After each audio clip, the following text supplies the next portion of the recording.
মধ্যপ্রাচ্য এখন এক ভিন্ন রকমের পুনর্বিন্যাসের মধ্য দিয়ে যাচ্ছে, যা ইরানকে একটি নতুন ও ঝুঁকিপূর্ণ অবস্থানে ঠেলে দিয়েছে। আটলান্টিক কাউন্সিলের বিশ্লেষণ, উত্তপ্ত পরিস্থিতিতে যেসব বিষয় গুরুত্বপূর্ণ ভূমিকা রাখছে সেগুলো হলো মার্কিন সেনা মোতায়েন এবং তাদের আধুনিক অস্ত্র ব্যবস্থার সমন্বয়, আমেরিকা ও ইসরায়েলের জনগণের মধ্যে তৈরি হওয়া মনোভাব, ইরানের মিত্রবাহিনীগুলোর দুর্বল হয়ে পড়া, ইরানের S-300 বিমান প্রতিরক্ষা ব্যবস্থার পতন এবং মার্কিন প্রেসিডেন্ট ডোনাল্ড ট্রাম্পের পারমাণবিক চুক্তি নিয়ে নির্দিষ্ট সময়সীমা সহ কঠোর হুঁশিয়ারি। এই সব দিক মাথায় রেখে বলা যায়, আমেরিকার আলোচনায় অংশ না নেওয়া ইরানের জন্য একটি বড় ভুল সিদ্ধান্ত হতে পারে, যা তেহরানি সরকারের জন্য মারাত্মক ঝুঁকি তৈরি করবে। ট্রাম্প আলোচনার মাধ্যমে সমাধান চাইলেও এই আলোচনার জন্য নির্ধারণ করা হয়েছে 2025 সালের মে মাসের মাঝামাঝি একটি সময়সীমা। পাশাপাশি 2015 সালের পরমাণু চুক্তির কিছু শর্ত শেষ হওয়ার সঙ্গে যুক্ত আরেকটি সময়সীমা রাখা হয়েছে অগাস্টের মাঝামাঝি। এই সময়সীমা কোনো মিথ্যা হুমকি নয়, এটি এক প্রকার রাজনৈতিক ও সামরিক কৌশল, যার যুক্তরাষ্ট্রের সুবিধাকে সর্বোচ্চ পর্যায়ে নেওয়ার জন্য তৈরি। ট্রাম্প প্রশাসন তার সর্বোচ্চ চাপ নীতির অধীনে ইরানের ওপর আগের নিষেধাজ্ঞাগুলো আবার কার্যকর করেছে এবং ইরানের তেল রপ্তানিকে প্রধান লক্ষ্য হিসেবে নিয়েছে। এবার এই চাপের সঙ্গে সামরিক প্রস্তুতিও যুক্ত হয়েছে, যাতে ভুল ব্যাখ্যার কোনো সুযোগ না থাকে। ট্রাম্পের প্রথম মেয়াদে এই সর্বোচ্চ চাপ নীতি ইরানকে আলোচনা টেবিলে আনতে পারেনি, কিন্তু এবার পরিস্থিতি আলাদা। এখন ইরানের অর্থনীতি ভেঙে পড়েছে, তার মিত্ররা দুর্বল হয়ে পড়েছে এবং তাদের প্রতিরক্ষা ব্যবস্থাও হুমকির মুখে। এখন সবকিছু এমনভাবে মিলে গেছে যা আগে কখনো ঘটেনি।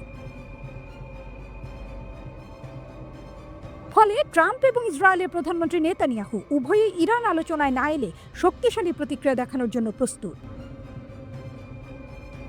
ইয়েমেনে হুথিদের বিরুদ্ধে সামরিক অভিযানের পাশাপাশি ইরানের পারমাণবিক কার্যক্রম নিয়ে সম্ভাব্য সংঘাতের কারণে মধ্যপ্রাচ্যে আমেরিকার সামরিক উপস্থিতি অনেক বেড়ে গেছে। ওয়াশিংটনের এই মোতায়েনের উদ্দেশ্য হলো একদিকে সম্ভাব্য হামলা ঠেকানো এবং অন্যদিকে যে কোনো প্রয়োজনে হামলার প্রস্তুতি রাখা।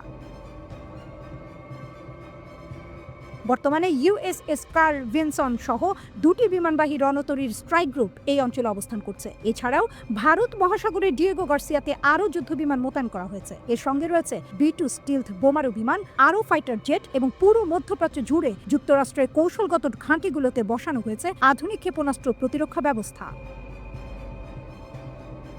এইসব সামরিক সরঞ্জাম শুধু বাহ্যিক প্রদর্শনী নয়, এগুলোর সক্ষমতা বাস্তব এবং শক্তিশালী। B-2 বোমারু বিমান বিশেষভাবে তৈরি হয়েছে এমন প্রতিরক্ষা ব্যবস্থা ভেদ করে গভীর লক্ষ্যবস্তুতে হামলা চালানোর জন্য, যেমন ইরানের পারমাণবিক স্থাপনাগুলো। যুক্তরাষ্ট্রের বসানো ক্ষেপণাস্ত্র প্রতিরক্ষা ব্যবস্থা তৈরি করা হয়েছে ইরান যদি পাল্টা হামলা করে তা প্রতিরোধ করার জন্য। সব মিলিয়ে এটা শুধু ট্রাম্প প্রশাসনের শক্তি প্রদর্শন নয়, এটি একটি কার্যকর এবং বাস্তব সামরিক বিকল্প হিসেবে গড়ে উঠেছে।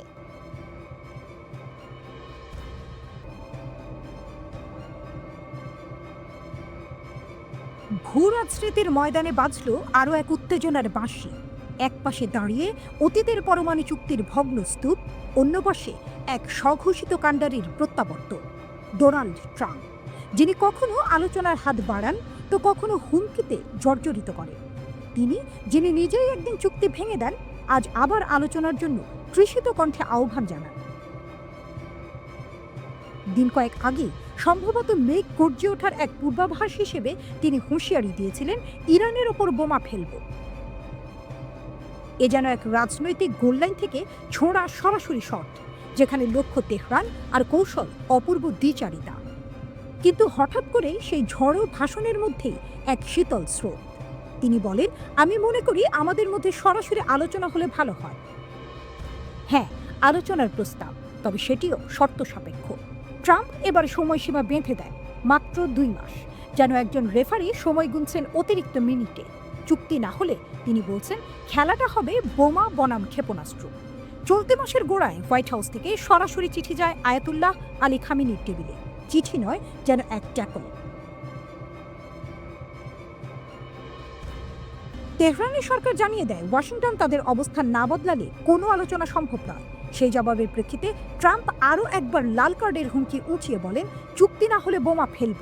এই হুমকির বিপরীতে খামেনি জানিয়ে দেন, একটি বোমা ফেললে পরিণতি হবে ভয়ঙ্কর। এ যেন মাঠে 2 ক্যাপ্টেন মুখোমুখি, যার কেউই পিছু হটতে নারাজ। সূত্র বলছে, ইরান ইতিমধ্যে ক্ষেপণাস্ত্র প্রস্তুত করছে।